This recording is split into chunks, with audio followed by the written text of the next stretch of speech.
Hello hello student. मौसम तो वैसे बहुत ठंड हो रही है, लेकिन पेपर बहुत ही नज़दीक है इंटर के।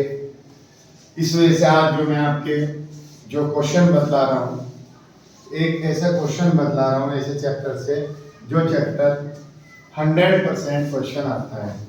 ये 100% क्वेश्चन जो है हमारा एक चैप्टर होता है, उस चैप्टर का नेम होता है, हिंदी में बोलते हैं उपसय संयोजक योगी।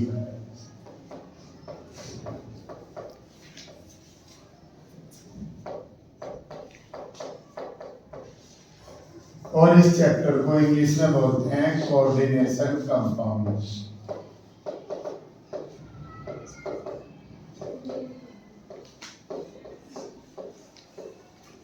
Coordination compound. इस चैप्टर के अंदर से एक क्वेश्चन आता है IUPAC।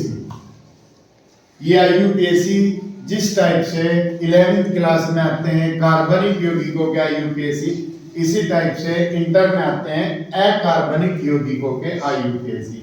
अब वो अकार्बनिक यौगिकों के जो IUPAC है, उस IUPAC बनाने का बहुत ही आसान और सिंपल सा तरीका मैं आपको बतला रहा हूँ। ये तरीका क्या है?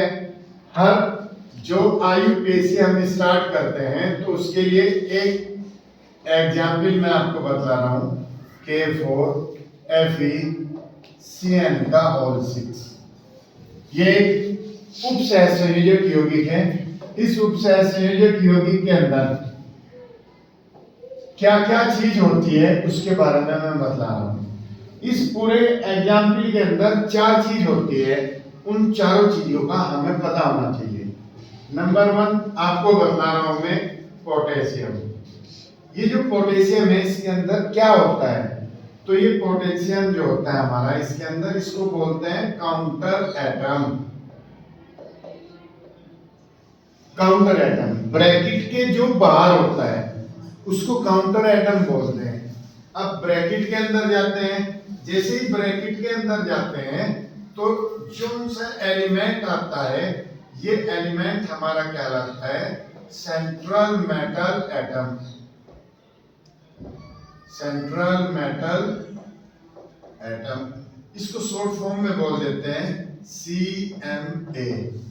इसके बाद जो ब्रैकेट के अंदर हम जाते हैं और जो ब्रैकेट के अंदर होता है थर्ड, इसको हम बोलते हैं लिगेंड्स।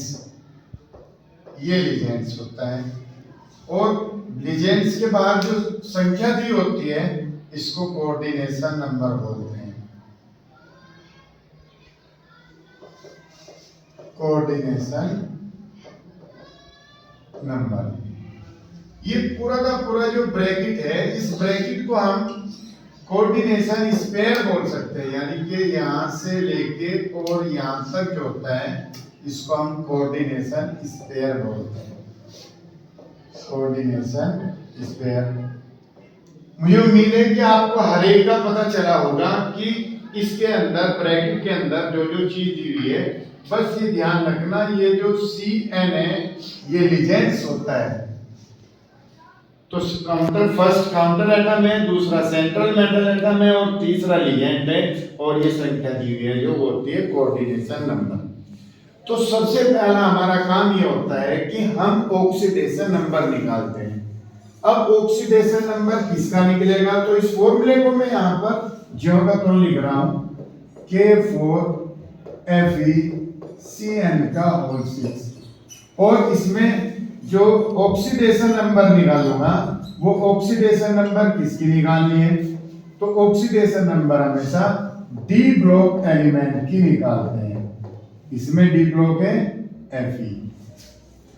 K की ऑक्सीडेशन नंबर +1 होती है इंटू 4, Fe की x होती है +6 है, CN की -1 is equal to 0। 4 + x plus minus minus 6 1 जा 6, तो -6 is equal to 0 and x is equal to -2। So the oxidation number of Fe in this formula is x is equal to 2 -2। अब जब हम IUPAC name लिखते हैं तो वहां पर माइनस प्लस नहीं लिखते हैं, वहां सिर्फ इस 2 संख्या को हम, ये माइनस के 2 है, इधर जाके ये प्लस के 2 हो गई, तो रोमन वर्ड में लिखते हैं, हमेशा इसको रोमन वर्ड में लिखना चाहिए। तो अब हम नाम बनाते हैं। सबसे पहला जो नाम बनेगा वो हम नेम बनाएंगे किसका, जो हमारा काउंटर एटम होता है, काउंटर एटम का हम नेम बनाएंगे। तो काउंटर एटम कौन है इसमें हमारा, ये पोटेशियम। तो सबसे पहले हम नेम लिखेंगे पोटेशियम। पोटेशियम लिखने के बाद हम ब्रैकेट के अंदर जाते हैं। ब्रैकेट के अंदर 2 चीजें, एक सेंट्रल मेटल एटम और एक लिगेंड। तो पहले हम लिगेंड्स का नाम लिखेंगे। इसमें बहुत सारे लिगेंड्स भी हो सकते हैं, तो वो हम अल्फाबेट के अकॉर्डिंग लिखते हैं। अल्फाबेट ABCD तो आप सबको पता ही होता है, ऐसी बात नहीं है। तो यहाँ पर लिगेंड सिर्फ ओनली 1 है, CN। कितने हैं, 6। तो 6 को हम लिखेंगे हेक्सा और CN को हम लिखेंगे साइनो, हेक्सासाइनो। अगर इसके बाद कोई और लिगेंड्स भी होता है तो उसको भी लिखते हैं। फिर इसके बाद आता है हमारा सेंट्रल मेटल एटम, वो फेरस है। अब फेरस जो है, अब यहाँ पर देखना होता है कि फेरस लिखे, आयरन लिखे, क्या लिखना है। तो फेरस से जो जुड़ा है लिगेंड, अगर ये माइनस में होता है, इस टाइप से देखो, CN पर एक निगेटिव चार्ज है, अगर निगेटिव में होता है तो हमेशा सेंट्रल मेटल एटम का नाम बिगाड़ देते हैं, और अगर माइनस में नहीं होता तो हम जोगर को लिखते हैं। अब यहाँ पर CN जो है वो माइनस में है, यानी कि ऋणावेश है उस पर, तो हम इसका नाम बिगाड़ देंगे फेरस का। तो फेरस से अब ये हो गया फेरेट।